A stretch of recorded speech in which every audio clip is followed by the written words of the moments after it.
¿Puede Europa a corto plazo prescindir del gas ruso? Muy complicado. ¿Por qué? Veámoslo. Las finanzas de Rusia, desde luego, dependen en gran medida de Europa. Si Europa deja de comprar el petróleo o el gas ruso, sin duda, Rusia sufrirá de manera muy considerable. Pero al mismo tiempo, Europa también depende energéticamente del gas ruso. No es sencillo a corto plazo buscar alternativas al gas ruso, ni siquiera el gas licuado estadounidense. Vamos a explicar por qué. En primer lugar, la Unión Europea consume anualmente 450.000 millones de metros cúbicos de gas. ¿Y cuánto gas produce internamente la Unión Europea? Apenas 75.000 millones. Es decir, que cada año tenemos que importar alrededor de 400.000 millones de metros cúbicos de gas. Démonos cuenta de que esto no siempre ha sido así. A principios del siglo XXI, la Unión Europea producía alrededor de 250.000 millones de metros cúbicos de gas. Sin embargo, como desde entonces no se ha invertido nada en incrementar la capacidad de producción doméstica interna de gas, hemos tenido que ir importando la diferencia. Pues bien, de esos 400.000 millones de metros cúbicos de gas que importamos cada año, aproximadamente la mitad, un poco menos de la mitad, pero aproximadamente la mitad, 200.000 millones de metros cúbicos, procede de Rusia.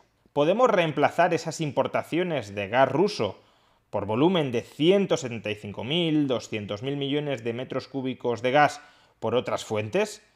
En esencia, ¿podemos reemplazar el gas ruso por el gas licuado que estamos importando desde Estados Unidos? Pues solo de manera muy limitada. Para poder utilizar el gas licuado necesitamos regasificarlo, necesitamos transformarlo en gas natural. ¿Y cuál es la capacidad regasificadora que tiene Europa? Pues la podemos observar en el siguiente gráfico. Europa tiene una capacidad de regasificación de 240.000 millones de metros cúbicos de gas al año. Por tanto, buenas noticias. Si importamos 200.000 millones de Rusia y tenemos capacidad de regasificar 240.000 millones, al margen de que todo el proceso de importación y regasificación del gas licuado pueda terminar saliendo más caro que la importación del gas ruso, al menos parece existir capacidad para reemplazar el volumen que importamos de gas ruso por gas licuado importado desde Estados Unidos. Sin embargo, este gráfico presenta un espejismo. Y es que si nos fijamos bien, casi un tercio de toda esa capacidad de regasificación está precisamente en España. Y el problema que tenemos es que no hay un gasoducto que conecte a España con el centro de Europa. Por tanto, sí, podemos regasificar el gas licuado en España, pero no lo podemos transportar ya convertido en gas natural al resto de Europa. Por tanto, sí, España puede importar gas licuado y abastecerse a sí misma, pero el resto de Europa no puede abastecerse a través de las regasificadoras españolas. Pero es que además existe otro problema, y es que gran parte de la capacidad de regasificación que tenemos instalada en Europa es una capacidad que ya estamos utilizando, que ya estamos empleando para nuestro abastecimiento regular de gas natural. Europa importa cada año más de 100.000 millones de metros cúbicos de gas licuado de muy diversos países. Y esa importación forma parte de su suministro regular, de su suministro habitual de gas natural. Por consiguiente, la capacidad ociosa, la capacidad disponible de regasificación que tenemos no son 240.000 millones, sino 240.000 millones de metros cúbicos menos los 100.000 millones de metros cúbicos que ya estamos regasificando, que ya estamos utilizando regularmente en la actualidad. Por consiguiente, la capacidad neta de regasificación adicional que tenemos, aún olvidándonos del problema de España, que es un problema muy serio, es de 140.000 millones de metros cúbicos de gas. Importamos desde Rusia 175.000, 200.000 millones de metros cúbicos de gas y la capacidad neta ociosa que tenemos de regasificar gas licuado es, como mucho, siendo optimistas, 140.000 millones de metros cúbicos de gas. Insuficiente. Pero es que además existe otro problema. ¿Puede el mercado mundial de gas natural licuado producir 200.000 millones de metros cúbicos de gas licuado adicionales a los que ya está produciendo para que los pueda comprar Europa, pues es bastante dudoso. A menos que exista una enorme capacidad ociosa en el conjunto del planeta para producir gas licuado, no parece que esto sea muy sencillo a corto plazo. Fijémonos en cuál es la distribución del mercado mundial de gas licuado ahora mismo. Prácticamente todo el gas licuado lo está comprando Asia, casi 400.000 millones de metros cúbicos de gas licuado. Pero es que entre Europa, América y el resto del mundo apenas están importando 135.000 millones de metros cúbicos de gas licuado.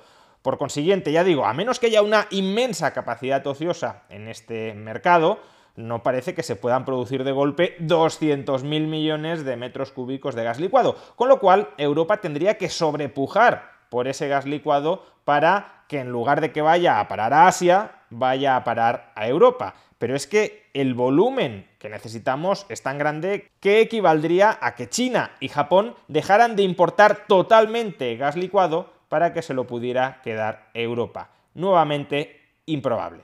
Por consiguiente, vemos que a corto plazo es muy complicado reemplazar el gas ruso a través de gas licuado. Ni tenemos infraestructura regasificadora, ni tenemos gasoductos que conecten las distintas partes de Europa, ni tampoco parece que en el mercado mundial de gas licuado vaya a haber una enorme capacidad para incrementar en un tercio, en un 40%, la producción global de gas licuado.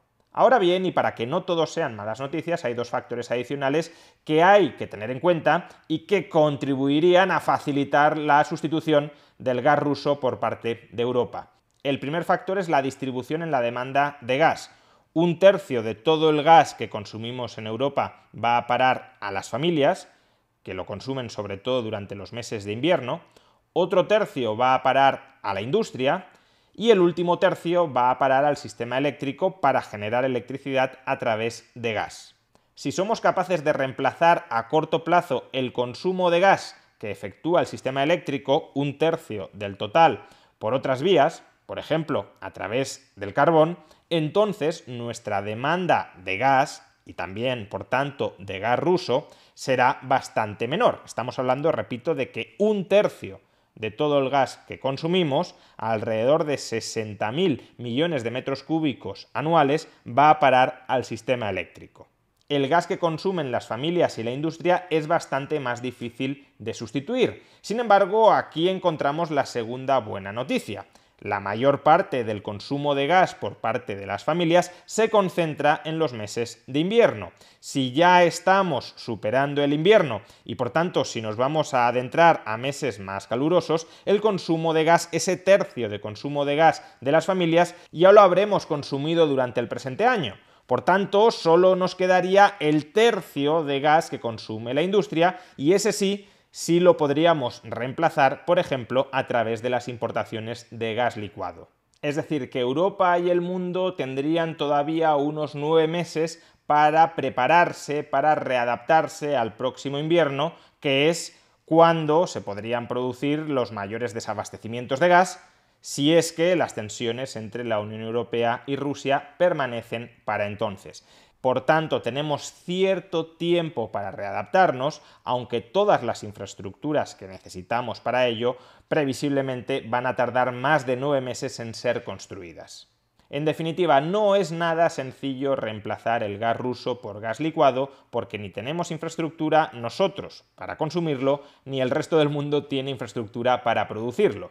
Si en algún momento renunciamos al gas ruso, será probablemente a costa de cierto racionamiento del consumo por parte de familias y por parte de la industria, es decir, parones industriales porque no habrá suficiente gas y priorización del consumo de gas para determinados usos familiares y no para otros. Un enorme quebradero de cabeza que además no pensemos que infligiría un gran daño al Kremlin, porque en contra de lo que podríamos suponer, la mayor parte de los ingresos energéticos por parte de Rusia no proceden de la exportación de gas natural, sino que proceden de la exportación de petróleo. Concretamente, en el año 2021, el conjunto de exportaciones energéticas por parte de Rusia ascendieron a unos 250.000 millones de dólares.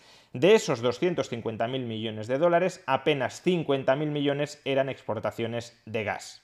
Tal vez suceda que bloqueando las importaciones a Europa del gas ruso nos causemos a nosotros mismos más daño del que le causemos a Rusia.